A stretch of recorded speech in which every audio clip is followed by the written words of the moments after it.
بسم اللہ الرحمن الرحیم۔ السلام علیکم ورحمۃ اللہ وبرکاتہ۔ آج کا یہ وظیفہ خواب بندی کا وظیفہ ہے۔ خواب بندی کا وظیفہ تاکہ محبوب آپ کے بغیر سو نہ سکے، محبوب آپ کے بغیر اپنی نیند پوری نہ کر سکے، ساری رات آپ کے لیے تڑپتا رہے اور صبح ہوتے ہی آپ سے رابطہ کر لے یا رات کو ہی آپ سے رابطہ کر لے۔ یہ عمل تیر بہدف ہے، مجرب ہے، آزمودہ ہے۔ کامل یقین اور توجہ کے ساتھ، پورے یقین کے ساتھ اس عمل کو کریں گے تو انشاءاللہ آپ کو یہ عمل فائدہ بھی دے گا۔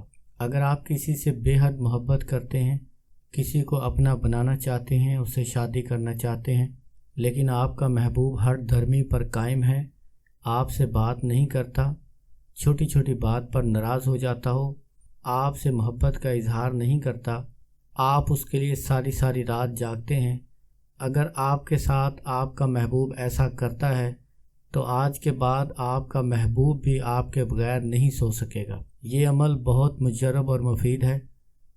اگر آپ کامل یقین کے ساتھ عمل کو کریں گے تو یہ عمل آپ کو کبھی بھی مایوس نہیں کرے گا۔ عمل کو کرنے کا طریقہ انتہائی آسان ہے۔ آپ منگل کے دن یا ہفتے کے دن سفید کاغذ پر کالی سیاہی سے اس طرح لکھیں۔ پہلے حروف صامت کے 13 بے نقطہ حروف لکھیں، 3 مرتبہ نیچے لکھیں، یا قابضو یا قابضو یا قابضو بحق فسیکفیکہم اللہ وہو السمیع العلیم، بستم خواب چین و آرام فلاں۔ یہاں پر محبوب کا نام لکھیں جس کی آپ نیند باندھنا چاہتے ہیں، جس کا آپ خواب باندھنا چاہتے ہیں کہ آپ کے بغیر وہ نہ سو سکے۔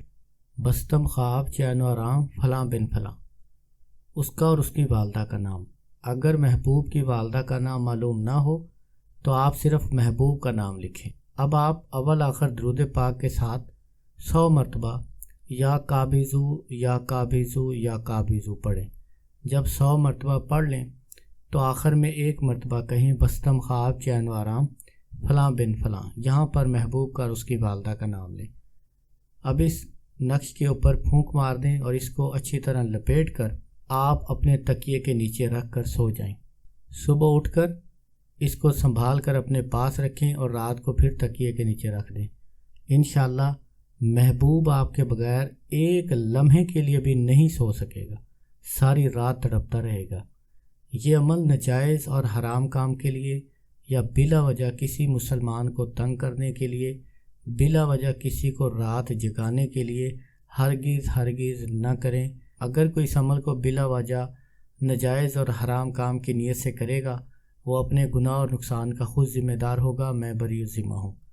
اگر کوئی بات آپ کو سمجھ نہ آئے تو آپ کامنٹ کر کے پوچھ سکتے ہیں۔ السلام علیکم ورحمۃ اللہ وبرکاتہ۔